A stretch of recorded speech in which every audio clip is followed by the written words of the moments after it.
Okay, so sit with the legs straight, bending the knees if you need to, just to make it comfortable. And the hands on the floor. So this is a posture called tadasana.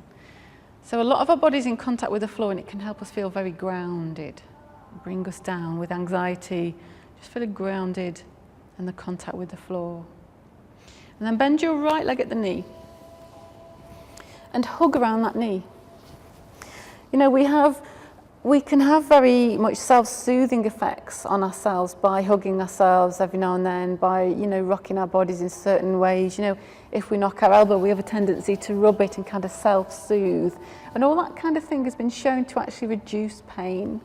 Like, it physically reduces the pain centers in the brain because it releases oxytocin.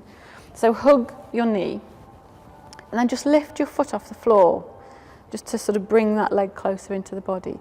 And then start to rock. So we're doing some work on just opening the hips, just rocking into the hips.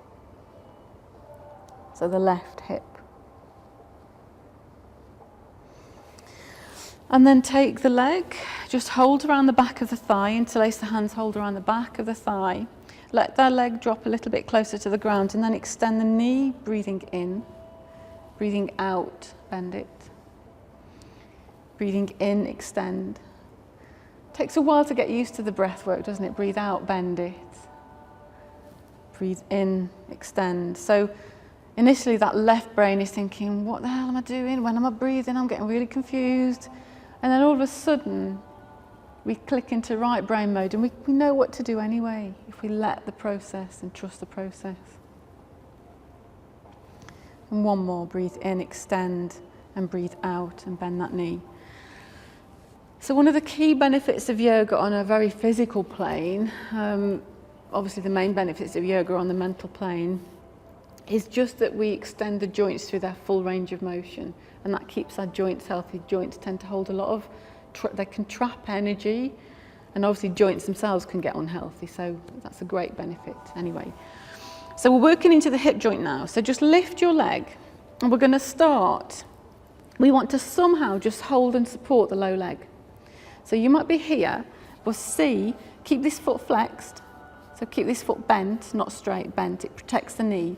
Because anybody with dodgy knees, we just have to be careful because we're bending the knee a little bit. So we bend the knee and just see if we can hug that leg. We might be here hugging it. We might be here. So we're going to cradle that leg like a baby really, or a little cat or something. We're just where we're comfortable cradling it. And then rock. So we're working into this huge, huge hip joint where the femur joins the pelvis, massive synovial joint. How many people have to have hip replacements? How many people actually keep their hips healthy? We sit so much of the time.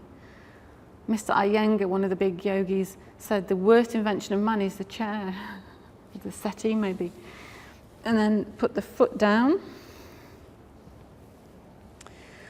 And then just take your foot a little bit closer into the body so that it's level with the thigh, the left thigh. And then support this knee because we have to look after our knees. Just ease and let your knee go down and out to the right. Just to where it will get. We might be here, and if you're here, support the knee with your hand. But just see where your knee will go down to. Little by little as you do yoga, and it's not about forcing it, because if you force it, you'll hurt yourself, but little by little in yoga, that knee will extend down to the floor. If you feel comfortable, you can have a little bit of a press into the thigh, never the knee, just the thigh, see if you can ease it down and feel the stretch. So you want to be able to feel a nice stretch there. And just hold that, bringing it up whenever you need to, you don't have to wait for me. And if your knee is up here, you can just say to yourselves a little goal of something like, I am working into the flexibility of my hip flexors and my inner thigh, and will eventually be able to get my knee to the floor. So instead of saying, flipping it, there's something wrong with me, I can't get my knee to the floor, whatever it is that we beat ourselves up with, setting ourselves little goals, and eventually that happens. And then just lifting the knee up, supporting the knee with the hand, lifting that leg up. And then extending that leg out along the floor. Do you notice perhaps one leg feels a bit different now? Perhaps it feels a bit more in contact with the floor, a bit flatter. I know mine does, funnily enough. And then bend the other leg. So hug it first, so get a nice big hug going, hug that knee. And yoga is the biggest thing yoga does, I think, is complete and utter self-acceptance. So we first come onto the mat, I'm too fat, I'm too thin, I'm too wrong somehow, and yoga makes us just love ourselves for who we are, for our perfect imperfections. And isn't that a nice thought? I am perfectly imperfect. And just hug yourself. I'm perfectly imperfect. Maybe you're not there yet. And just allow the possibility of that thought. Lift the foot and just rock into the hip. A lot of people have what I call a be perfect program running. I must be perfect. I must be a good this, I must be a perfect that, I must be a great this. And there's no measure of perfection, it's so subjective. So perfectly imperfect is a much better way to be. And then just holding, we'll do the thigh actually, so just holding around the back of the thigh, somewhere mid-thigh, just let the leg come down to the floor, heel onto the floor. Breathe in, extend the leg. Breathe out, bend. So 4 more times. And the mindfulness, which is a bit of a buzzword at the minute, isn't it? There's a great game called Buzzword Bingo. But mindfulness is just this. It's just being here, fully present to the breath, to the movement, to the feeling sensations in the body. And one more for good luck, because I've lost count. I don't know about you. Okay, and then bring the leg up. And we're going to do the cradling thing. So again, this hip might be different, because most of this is working into the hip. This side might be different. So hold and cradle that leg just where you can get it. So somehow the arms are holding and cradling the leg. It might be all the way out here. And then you can rock. Or closer in, wherever you are, just begin to gently rock the leg from side to side so that you can feel that movement in the deep hip socket. And these rocking actions are very self-soothing anyway. I mean, that's what a lot of autistic kids do. I did some special yoga for autistic kids, 7 to 11-year-olds. And some of them have these repetitive actions because they're self-soothing, because they get a lot of stress and they're sometimes in a very bad place, autistic kids. And then bring the foot to the floor. You might feel that hip working a little bit of achiness, a bit of energy going on. Bring the foot parallel with the thigh and support this knee. Allow that knee just to ease out, just to where you can get. If it doesn't reach the floor, just support it with your hand and sit nice and upright. And just allow the knee to go down to the floor. You can hold this foot if you want. And if you feel comfortable, just ease into the thigh and just have a little movement. Maybe each time you breathe out, push into the inner thigh, release up as you breathe in, just to get a stretch. You might not want to do that, but just to get a stretch in the hips. And then breathe in and bring that knee up. And extend the leg out along the floor.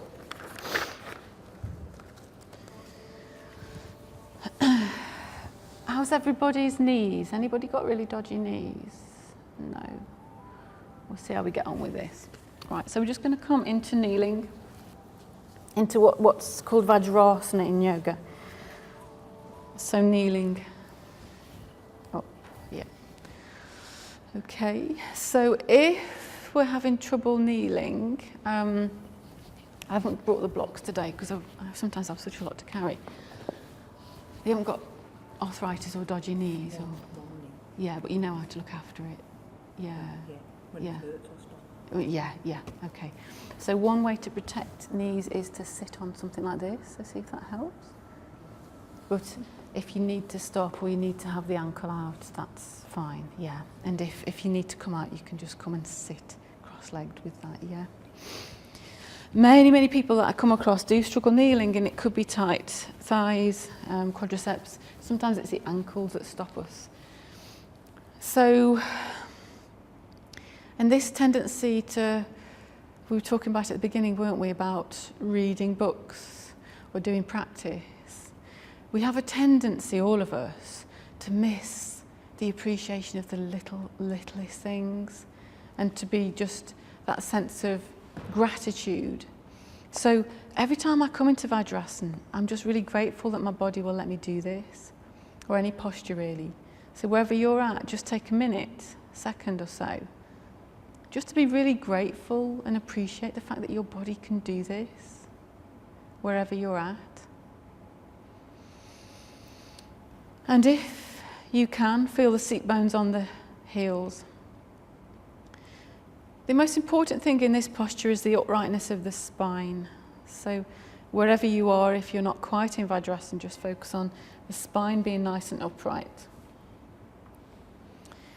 And then we're going to come to all fours kneeling. So all fours kneeling.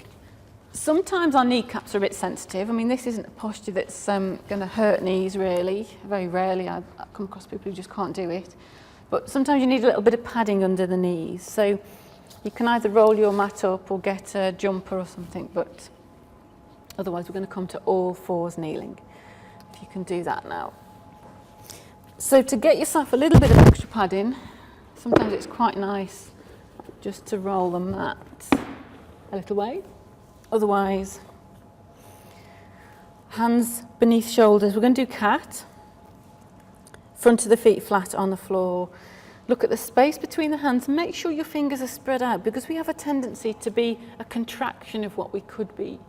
And often our fingers are rigidly closed and held tight together. So just allow your fingers to expand and feel into that expansion. Breathe in with the back flat. As you breathe out, arch the back up, let the chin come towards the chest and the head looks between the knees. Really push up into that arch. As you breathe in, begin to take the navel down towards the floor as the tailbone hooks up. The reverse bend in the spine, and the head just looks lightly along the floor in front of you, squeezing the shoulder blades together. Breathe out. The breath begins, the movement follows, arching up. Fully exhaling with the abdominal muscles, all the air out of the body. Breathing in. And focus on the heart space. So as you breathe in, squeezing the shoulder blades together, opening the front of the heart. As you breathe out, arching up into that wonderful protective heart space. Just keep this movement going with the breath, in breath and out breath. You can close your eyes if you want to. Just let this become meditation in motion, meditation in movement. Find the stillness in the movement, stillness of mind.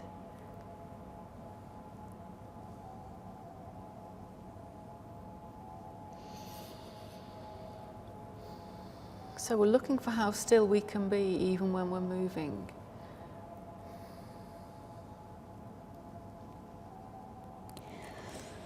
And the next time you come to breathe in, come to flat back, and then glide your buttocks down all the way onto your heels, keeping your arms out in front. See if you can take your forehead to the floor. Or make two little pillars with the hands and just rest your forehead on them. And just do what you can to what your knees will allow. Well, that's great, everyone. So we can feel a lovely extension through the spine.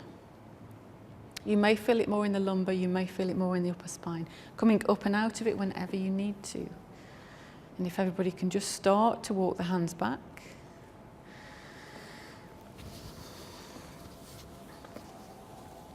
Coming up into kneeling.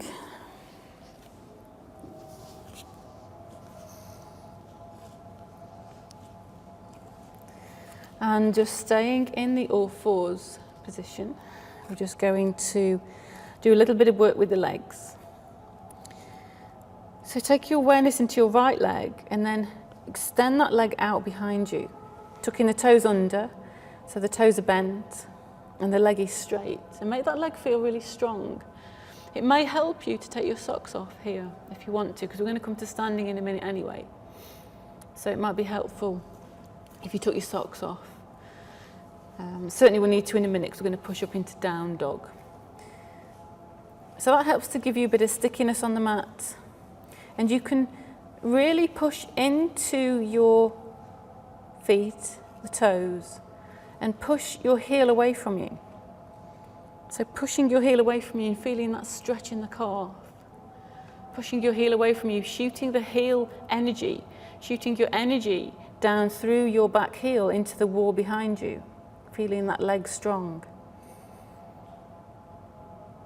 And then on an in-breath, lift your leg. Let the breath lift the leg. See how easy that was? And breathe out and lower, bringing the knee back down beneath you. So do the same on the other leg. So extend and stretch that leg out. Bend the toes. Push that heel away from you. Imagine shooting energy down through your whole leg, through that heel into the wall behind you, because we are energy. I'm a scientist by training, and all we are is energy. The more you learn about quantum mechanics and things, the more you realise this. Feeling the energy in that leg, the back of the hips flat, the leg strong. And then when you're ready on an in-breath, let the breath lift the leg. So the leg becomes almost weightless. Breathe out and bring the knee back down beneath you. And then we're going to do just one more thing each side. You can rest out of this whenever you need to, because for some people who've not been used to the practice, this can be quite strong in the wrists. So full permission to kneel out and just shake your wrists whenever you need to. Otherwise, extend the right leg again, make it strong, and then lift the leg so that the leg is parallel with the spine and the buttocks. And from here, bend your knee so that you lift your low leg. Can you feel that work in the glutes, the buttocks, and the hamstrings in the back of the right leg? And then from here, on an in-breath, see if you can breathe in and lift that leg a bit higher and just look along the floor, just a little way in front of you. Keep your neck nice and long. Wonderful. Breathe out on the next out-breath. Bring that knee through and under and round the back, and nod your head towards your knee. As you round your back, push into your hands, and then bring the knee to the floor. The same on the other side. So just extend your left leg out, and then lift it so that it's parallel. And then bend the knee, trying to keep the foot flat if you can, so you can feel that work in the buttocks and the hamstrings. And now we're going to feel the back muscles. The aim here, if you just check that your thighs parallel to the floor, if you can have it parallel to the floor. And then we're going to breathe in and lift the leg and just look up slightly along the floor, keeping the back of the neck lovely and long. Can you feel that work in the back muscles a little bit? And then breathe out. Breathe out, relax, let go, sweep that knee through, nod the head towards the knee. Breathe in, bring the knee back to centre. Have a little rest out if you need to. Yeah, just rotate the wrists. Feel it in the wrists, yeah. It's very, very good work for the wrists. Yoga is pretty good for osteoporosis. Any weight-bearing exercises or just general gravity against the weight of the body builds bone density, because bone density is built by the action of muscle pulling on bone to keep it upright, to keep it strong. So from there, we're going to push up into down dog, and I'm just going to show you this posture because I want us to have a 15-minute yoga nidra at the end, so we've got 15 minutes of posture work. So let me just show you this first. So we're going to take it from all fours kneeling, getting ready to push up into down dog. So we curl the toes under. And our hands are underneath our shoulders, our knees are hip width apart, so we've got a bit of a gap, and the knees are underneath the hips. We take a breath in here, and as we breathe out, we push into the feet and lift the knees up. Lift the knees up. We may only get to here. Okay, that's fine. Keep the head nice and loose. And we may be able to push back further, taking the heels down towards the floor a little bit, straightening through the arms, straightening through the legs, and taking the chest a little bit back towards the knees so we straighten out and through. So whether we're here or further back, we get a lovely stretch through the spine. And it's an inversion 2. Okay, and then from here, if we're happy from here, we're either going to walk the feet forwards or walk the hands back to just hang into a loose forward bend. Okay, so if everyone comes to all fours. If we've got high blood pressure or glaucoma, anything like that in particular, or heart problems, we don't want to be holding the inversions for too long. Okay, these types of inversions are okay for that, but we don't want to be holding them for too long. Tuck the feet under. Take a breath in and just have a go. Breathe out, push into the feet, lift the knees up, take the back of the hips up into the air. That's lovely. Breathe in, come back down to knees. That's it, you're all doing really well. That's some great. That's it, breathe in, come back down to all fours. So we're just pushing up and back out a couple of times first, just to get the hang of it, but you're all fine actually. So as you next breathe out, push into the feet, lift the knees up, push the back of the hips up into the air. And see this time if you can just lower the heels a little bit down towards the floor, just a little bit, just a little bit. And then come back to all fours. And we're going to do it one final time, and this is a time we're going to see if we can walk to standing. If you don't think you're going to be able to walk your feet forwards or walk your hands back so that you can come into the loose forward bend, I want you just to come to standing. So anybody who doesn't want to try this, just come to standing. But otherwise, all fours, tuck the feet under. Breathe out. When you breathe out, push the knees up, push the back of the hips up into the air. Relax your head. We have a real tendency to hold tension in the neck. Relax the head, lovely. And then either walk the feet forwards or start to sway the hips a little bit and walk the hands backwards. And just come to a loose forward bend. Really bend your knees, bend your knees, bend your knees. If you need to, really bend your knees. That's it, so a little bit of balance, that's it, bend the knees and just hang in a loose forward bend. Allow the opposite hand to hold the opposite elbow, really bend your knees so this is quite comfortable. And just hold this. That's it, just relax your head. Can you fold down a little bit more? That's it, lovely. And that's it, very good. And then roll up to standing on an in-breath. Breathe in and just slowly roll up. Release the arms, curling the spine vertebra by vertebra.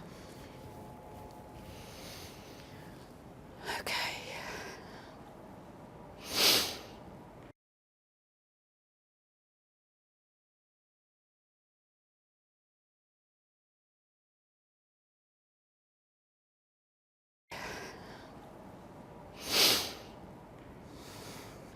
And we just notice what we notice. Notice how we're feeling now. Notice how this is now. And we just notice things. Awareness, mindfulness. And notice your feet in contact with the floor. You know, half of these things, we rush around, we're all up here, and we just stop and really feel the feet in contact with the floor, feel the earth. I mean, we're on the first floor, but just feel that sense of the earth beneath you. And that phrase is used quite a lot, isn't it? Oh, she's very grounded. And what does that mean, grounded? It means this, I guess. Just feeling grounded, just feeling connected, not all up here, as the world kind of pops us out into this. But we can come back down into this whenever we want, just by where and how we take our awareness. It's all about awareness. Feet on the floor. And become aware of the arches of your feet. Feeling the two front points of the feet pressing into the floor and the back of the heels pressing into the floor. Feel that your knees are quite soft, not rigidly ratcheted back, quite soft. So you may need to bend your knee a teeny weeny bit, keeping the tailbone long. Draw your shoulder blades down and into your back. And make sure that your head is like we were doing on the chairs, is lifting up towards the ceiling from the crown of the head.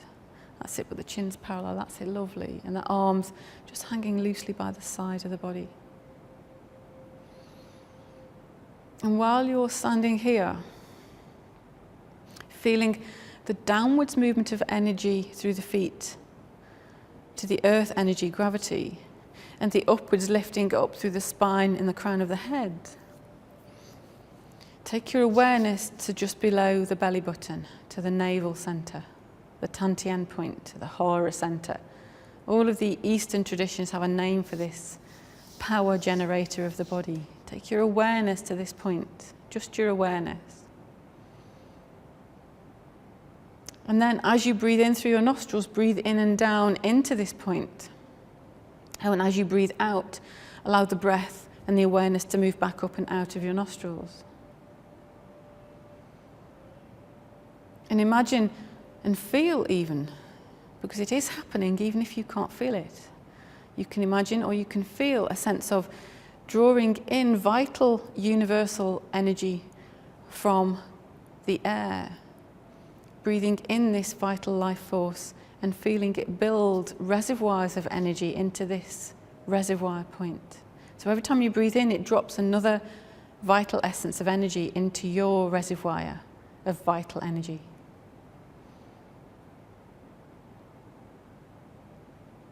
This is our legacy. This is what we're born with. Vital life force, essence of life, life energy. And it's our responsibility to nurture it and nourish it, otherwise we lose it. And how many people do we see growing old and frail as they age, losing their life essence? And how many people have we seen also increase in vitality somehow as they age? Because they look after their life force.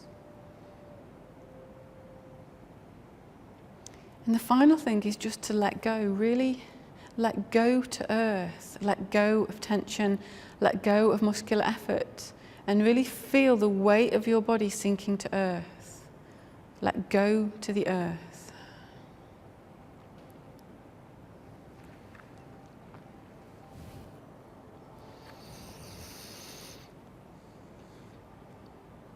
And then bring your hands in front of your body, interlace the fingers. And breathe in and lift your arms up, all the way to the top. Just as high as you can get. And as you breathe out, push the hands up, turn the palms upwards and breathe out and lift up. Now this may cause your arms to ache a little bit, so we're just going to hold it. The shoulders to ache, but keep the shoulder blades down and into the back. So really drop the shoulders. Just keep the arms lifted.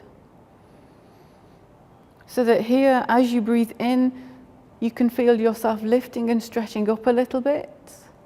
And as you breathe out, you can just feel yourself letting go and dropping to the ground through your feet. It's a subtle awareness. Breathe in, feel a sense of lifting and energy lifting up. And as you breathe out, a dropping and a letting go to earth.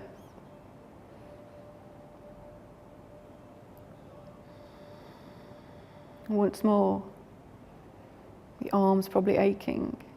And as you breathe out, just release the hands, turn the hands down and bring them back down in front of you.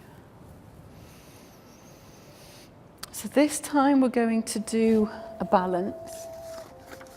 And I think I've mentioned to you last time, didn't I, the drishti point, the soft point of focus, yeah. So for Lisa, who wasn't here last time, something like this, like a spot on the floor, to kind of just softly focus on, that helps, somehow it helps us to keep our balance, because we're just going to lift up into a balance. So arms just in front of you again. So I think we'll lift the arms up, and then as we turn the palms upwards and lift up, we'll lift the heels, right? So just to begin with, just breathe in and just lift your arms. And then as you turn your palms up, breathing out, stretch up and lift the heels. Breathe in to come back down. And breathe out and lower the arms. So do that once more. Just lift the arms first, breathe in. As you breathe out, turn the palms upwards and let the heels float up, keeping that focus point. Breathe out, turn the hands down and come back down onto the heels, taking the arms down at the same time. This time we're going to do it in one movement. So as we lift the arms, we're going to see if we can just lift up onto we'll let the heels float up. So breathe in, lift the arms up and let the heels float up all the way to the top. Breathe out, turn the palms up, keeping on the tiptoes. And as you breathe in, turn the palms down, and breathing out, come all the way back down to the floor. Maybe a little bit too long, so you can just come down whenever you need to. Just once more, breathing in, arms up, heels float up. Turn the hands up as you breathe out. And then come back down whenever you want to. You can breathe in and then breathe out to come back down. And then just release your arms. So we're going to do a forward bend now, which helps to strengthen the back muscles and also lengthen the hamstrings. And the forward bends are very therapeutic for the likes of anxiety as well. So to forward bend, we need to bend forwards from the crease in the hips. Instead of rounding the back like this, we want to bend forwards from the crease in the hips so that our backs always stay straight. So if everyone can just find the crease of the hips with the thumbs, so it's kind of where your legs join your hips. Breathe in and just lift and extend through your spine. And as you breathe out, just fold forwards to the halfway position to get your back parallel with the floor a little bit. Bend your knees if you need to, but feel your thumbs engulfed in that crease. That's great. And breathe in to come back up. Okay. So that's the movement of the forward bend. Now, anybody with back problems, as we do this, because we're going to move the arms as well.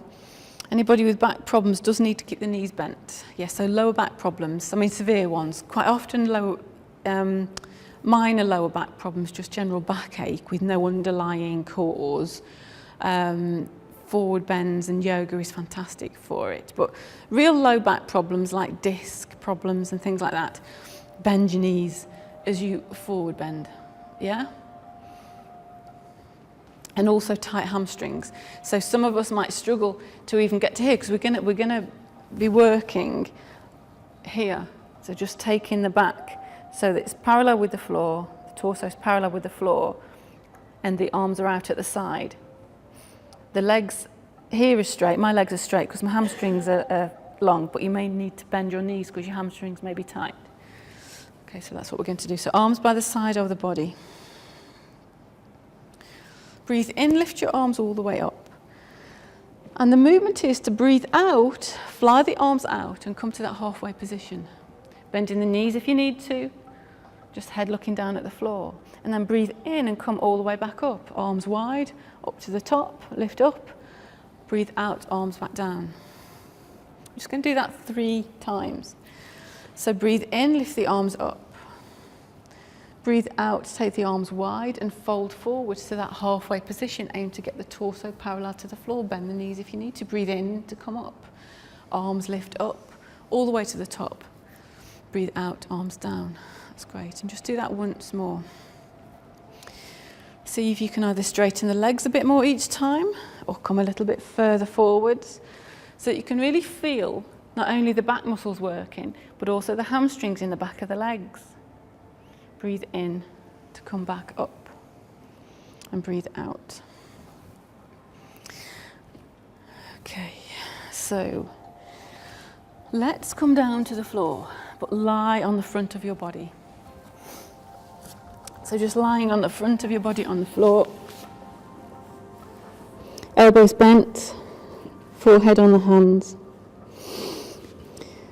And the final movement is going to be cobra before we drop down into a deep relaxation. So separate your elbows out to the side with the forearms parallel with your body, hands pointing forwards, elbows tucked in close into the sides of the body. So your hands are probably going to be level with your head, flat of the hands on the floor. So the legs are in full contact with the floor and the front of the feet are in full contact with the floor. Begin to breathe in, lift your head, slide your nose along the floor, breathe in, lift your head, lift your chest off the floor and just lift into your elbows. Breathe out and lower, all the way down. Vertebra by vertebra, bringing the forehead onto the floor. Bring your hands slightly back, just by a palm's width or so. And this time, you're going to push into the hands a little bit, but let the movement come first of all from your back muscles, because this initially is working on the back. So breathe in, slide the forehead along the floor, lift the head, the shoulders, feel those back muscles working to lift you up. And then, and only then, just push into your hands to get a bit of extra lift. Breathe out and lower all the way down. Your choice, keep your hands here, or you can move them back a tad bit further, only a bit. So feel the lower body really grounded on the floor. Before we lift this time, just feel the legs really grounded, the feet grounded on the floor, the front of the hips in full contact with the floor. And this time as we lift, we're going to see if we can lift the belly button off the floor but keep the front of the hips in full contact with the floor. So breathe in, slide the nose forwards, lift the head, lift the shoulders, feel those back muscles working to lift you up, and only then push into the arms, lifting that belly button off the floor, feeling that lovely back bend. You can rest here for a breath in and out, or lower all the way back down. And breathe out and lower all the way back down. And then just do that once more. You can do this with your eyes open or your eyes closed.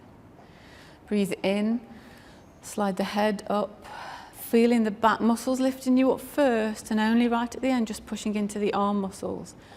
Have a breath in and out there, or lower all the way back down straight away. But breathe out and lower. Breathe out and lower.